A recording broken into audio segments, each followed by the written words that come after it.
नमस्कार। पॉलिटिक्स में आप सबों का स्वागत है।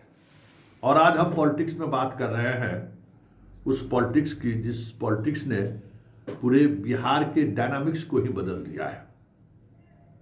और अगर उस डायनामिक्स बदलते हुए डायनामिक्स को समझना है तो आप सीमांचल की राजनीति पर जरा गौर करिए। 24 सीटें हैं और उन 24 सीटों में 9 सीट पर आरजेडी, 12 सीट पर कांग्रेस चुनाव लड़ी थी। 2 पर वीआईपी और 1 पर माले। रिजल्ट, आरजेडी 9 में 1 सीट जीती। एमवाई समीकरण पूरी तौर पर ध्वस्त। कांग्रेस 12 में 4 सीटें जीती, उसमें 2 मुसलमान 2 अन्य। लेकिन बात यह है कि आखिर जो चीजें दिख रही हैं जरा उस पर गौर करिए कि सीमांचल के पॉलिटिक्स को जिस तरीके से बैकवर्ड फॉरवर्ड और जातीय विद्वेष के सहारे एक बार फिर से साधने की जो कोशिश हुई थी, उसको किस तरीके से नीतीश फैक्टर ने बहुत ही सलीके से ध्वस्त किया, उसको समझने की जरूरत है। क्योंकि पप्पू यादव हो, चाहे कांग्रेस के जो लोग भी हों उस इलाके में, या आरजेडी के जो लोग थे, सब लोग इसी लाइन पे काम कर रहे थे कि राजनीति बैकवर्ड फॉरवर्ड पर हो जाए। और इसके लिए सारी तरीके की कवायद की गई, कल्पना से परे हर तरीके की हथकंडे को अपनाया गया। लेसी सिंह के खिलाफ संतोष कुशवाहा को खड़ा किया गया। पहले से ही सांसद की चुनाव लड़ चुकी वहाँ कलाधर मंडल और विभा भारती के सामने कलाधर मंडल और क्या कहते हैं सकते हैं आप उसको, शंकर सिंह सामने थे। तो इन लोगों ने एक रणनीति बनाई कि भाई जिसकी आबादी नहीं, जिसकी जितनी आबादी उसकी हिस्सेदारी का राजनीति संकट में है, इन लोगों को पहले खदेड़ा जाए और ये लोग जब बाहर हो जाएंगे तो फिर अपने तरीके से राजनीति चलाई जाएगी। और इसके लिए सारी हदें पार हो गई। लेकिन जनता देखिए कि उस सारे नैरेटिव को जो कास्ट लाइन पर फिर से बिहार को धकेलने की कोशिश हो रही थी, उसको पूरी तौर पर जनता ने नकार दिया। और पूरे बिहार में सबसे अधिक वोट लाने वाले अगर प्रत्याशी की बात करें, अंतर हार जीत की हम बात नहीं कर रहे, सबसे अधिक वोट लाने वाले प्रत्याशी की बात करें तो उसमें लेसी सिंह दूसरे स्थान पर है। मतलब आप समझ सकते हैं कि जो गोलबंदी थी, सीधा फाइट था लेसी सिंह के खिलाफ। संतोष कुशवाहा, वो भी 2-2 और 3-3 बार सांसद रह चुके थे, कुशवाहा का कद्दावर नेता। और संतोष कुशवाहा अपने सांसदी काल में जिस तरीके से टेंडर और बाकी चीज़ें को मैनेज करता रहा और एक बड़ी कंपनी खड़ा कर दी, उसके पास पैसे का भी कोई कमी नहीं था। और पूरी राजनीति को जात पात में धकेलने की कोशिश उन्होंने की, अगड़े पिछड़े की मानसिकता को बढ़ाने की कोशिश की।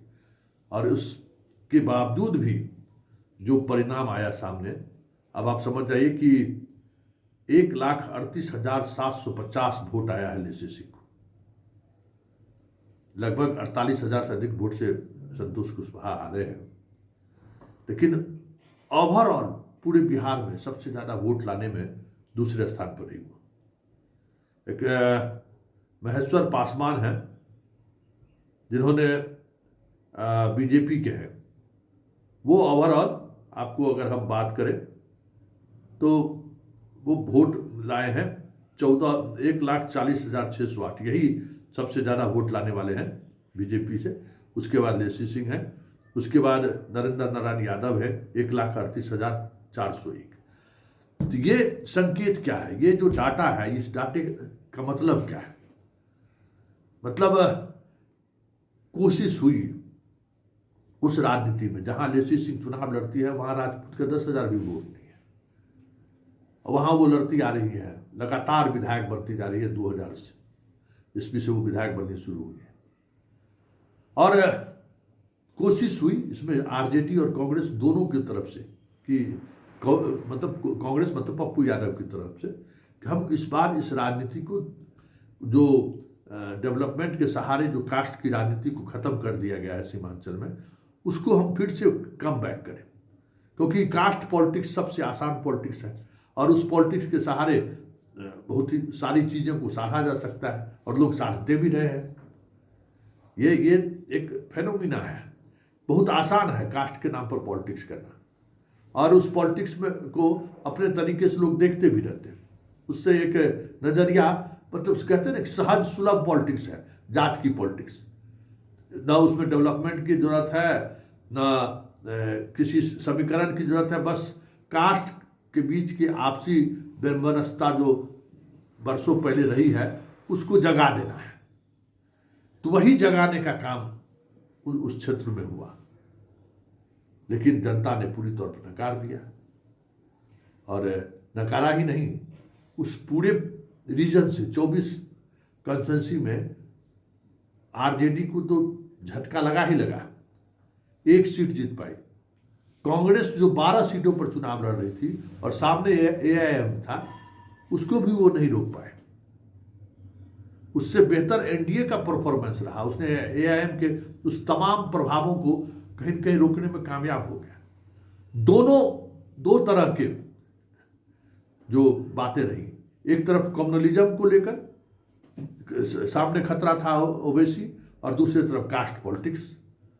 तो इस दोनों पॉलिटिक्स को बहुत ही सलीके से नीतीश कुमार का सोशल इंजीनियरिंग के साथ साथ जो डेवलपमेंट का मॉडल रहा, उस मॉडल में उसने उसको परास्त कर दिया। तो इस सीमांचल का परिणाम संकेत है कि बिहार अब फिर से 90 के दशक में लौटने वाला नहीं है। सीमांचल का परिणाम संकेत है कि अब जात के नाम पर पॉलिटिक्स करने वाले ज़्यादा दिनों तक चलने वाले नहीं है। सीमांचल का रिजल्ट कह सकते हैं कि संकेत है कि बिहार बदल चुका है। बिहार को अब जाति धर्म के आधार पर बांटकर विधायक एमपी नहीं बनाया सकता है, आपको परफॉर्मेंस देना होगा। और उस परफॉर्मेंस में पब्लिक अब जाति नहीं देखती है, धर्म नहीं देखता है, देखता है कि परफॉर्मेंस किस तरीके का आप कर रहा है। दिलेसी सिंह की जीत, पूरे एनडीए का कह सकते हैं कि 24 सीटों में ज़बरदस्त जीत, जो आज तक कभी जीत नहीं हुई थी, उस तरीके की जीत संकेत है। वो दिखा रहा है कि अब बिहार 95 के दौर में नहीं लौटने वाला है, कितनी भी कोशिश आप क्यों न कर ले। हालात यही है कि अब चीज़ें बहुत आगे चली गई हैं, अब आपको कुछ नए तरीके से सोचने की जरूरत है, नहीं तो फिर वही घसी पिटी अगर राजनीति करते रहिएगा तो फिर कुछ बदलने वाला नहीं है, सिवाय इसके ईवीएम पर आप बेवफा हो गया ईवीएम, इससे ज़्यादा आप कुछ कह नहीं सकते।